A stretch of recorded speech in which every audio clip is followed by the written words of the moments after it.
Olá, tudo bem com você? Vamos para mais um vídeo da nossa minissérie sobre a Reforma Protestante. Dessa vez eu gostaria de trazer a vida de um reformador muito interessante. Ele é pouco conhecido, mas eu tenho um carinho muito especial por ele. Eu estou falando de William Tyndale. William Tyndale foi um britânico, um inglês, que foi responsável por traduzir a Bíblia para o seu idioma, para o inglês. Se o inglês já era importante naquela época, imagina para os nossos dias, né? E fazer a tradução da Bíblia para o inglês era um crime capital. Mais que isso, até mesmo ensinar a Bíblia ilegalmente era um crime capital. Para você ter uma noção de quem foi William Tyndale, ele estudou em Oxford e em Cambridge, as duas principais faculdades e universidades do país. Ele foi o cara talvez mais influente na língua inglesa que já existiu. Alguns vão dizer que foi o Shakespeare, né? Mas o William Tyndale, para você ter uma ideia, ele inventou mais palavras para a língua inglesa do que o próprio Shakespeare. É isso mesmo. Ele foi chamado de o apóstolo da Inglaterra, de tão importante que ele foi. Quando ele estudou lá em Oxford e Cambridge, ele foi aprendendo várias línguas e ele chegou a ser proficiente em 8 línguas diferentes. Olha que interessante como que Deus usa os nossos estudos e a nossa profissão para fazer a vontade dele, né? Ele estava ali estudando e não era à toa. Ele usaria todo aquele conhecimento para compilar e traduzir o livro mais importante da história, a Bíblia Sagrada. Mais do que isso, lá em Cambridge, ele começou a ler as obras de Martinho Lutero. E aí ele abraçou o evangelho e a causa protestante e começou então a ter relacionamento com alguns outros reformadores. O Tyndale dizia que se a escritura de verdade estivesse na mão de uma pessoa mais simples, um jovem rapaz que tocasse o arado e fosse um agricultor, ele saberia mais da Bíblia do que o próprio Papa. É isso mesmo.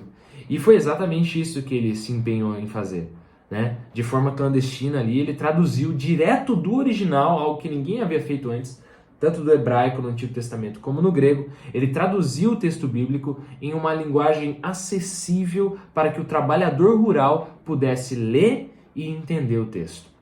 Havia antes ali uma tradução que viera direto do latim, que era de Wycliffe, mas a versão do Tyndale que ele escreveu e traduziu era muito superior, muito mais requintada, muito mais detalhista e trabalhada, né?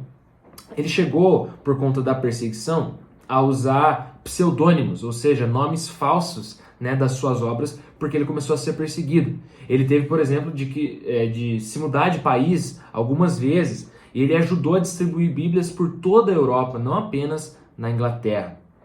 Só que, como nada é perfeito, nem tudo são flores na vida, teve um episódio muito triste da vida dele, em que ele estava numa viagem, navio, indo para a Alemanha, e o navio naufragou. E aí, todas as suas obras, inclusive, no começo ali, ele havia traduzido todo o Pentateuco, os 5 primeiros livros da Bíblia, tudo se perdeu e ele teve que começar do zero. Aí você fala, caramba, que trabalho que ele deveria ter tido e que desânimo que isso ia dar. Que nada. Ele passou os próximos meses, quando ele chegou lá, retraduzindo o Pentateuco e foi mais rápido do que lá no começo, né? Ele não desistiu, mesmo diante das provações e das dificuldades. Mais do que isso, William Tyndale foi chamado de herege, foi chamado de cão do diabo, foi chamado de novo Judas, foi chamado até de besta imunda pelos seus opositores. Ainda assim, ele continuou firme na busca por traduzir a palavra de Deus, porque ele sabia o tesouro precioso que ele tinha nas mãos e que ele não poderia deixar de passar para frente, para que o mundo conhecesse a verdadeira palavra de Deus. Mais tarde, quando o trabalho dele já estava quase todo pronto, os inimigos dele enviaram um disfarçado ali, um homem chamado Phillips, que teoricamente queria ajudar o Tyndale no seu trabalho, mas ele estava agindo falsamente, porque ele tinha prometido ajudar o Tyndale, mas os seus inimigos haviam pago ele para traí-lo. E foi exatamente isso que aconteceu. Ele ganhou a confiança do Tyndale, levou ele para uma emboscada, e nessa emboscada ele foi pego e foi preso, esperando mais de 1 ano numa cadeia úmida e fria pelo seu julgamento. E mesmo na cadeia, mesmo no meio de tanta dificuldade, ele continuava estudando, ele continuava pegando livros para escrever e ainda continuava pregando o evangelho. Tanto é que o carcereiro, e toda a sua família foram salvos pela pregação da palavra de Deus que o Tyndale fazia ali no meio da prisão. Infelizmente, seu julgamento veio e no dia 6 de outubro de 1536 ele foi colocado em uma estaca de madeira para ser estrangulado publicamente. E ali no meio dos aplausos, da igreja que estava corrompida ali pelos seus ensinos, ele orou ao Senhor antes de ser finalmente estrangulado por uma corrente de ferro. E ele orou assim: Senhor, abre os olhos do rei da Inglaterra.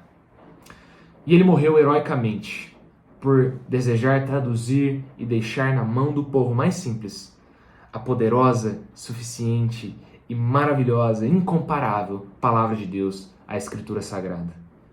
O que é mais bonito de toda essa história é que 2 anos depois, em 1538, o rei da Inglaterra, a quem ele orou nas suas últimas palavras, por quem ele orou, o rei da Inglaterra emitiu um decreto para que em cada igreja do país ela recebesse uma cópia da Bíblia traduzida em inglês por William Tyndale. O seu pedido foi realizado. Deus soberanamente fez com que a sua palavra fosse traduzida e chegasse a todos os cantos, nos lugares mais simples, para que o povo lesse, entendesse, meditasse, encontrasse salvação, encontrasse alegria e paz por meio das palavras do Senhor que duram para todos sempre. E aí, será que nós damos tanta importância assim para a palavra de Deus? Os reformadores morreram para que ela estivesse nas nossas mãos. Por isso celebramos a Reforma Protestante. Não por causa de William Tyndale. Ele era assim um homem falho, teve os seus erros, mas ele agiu heroicamente para que aquilo que jamais falha, a palavra de Deus, chegasse a nós hoje. Que Deus te abençoe e você tenha um ótimo dia.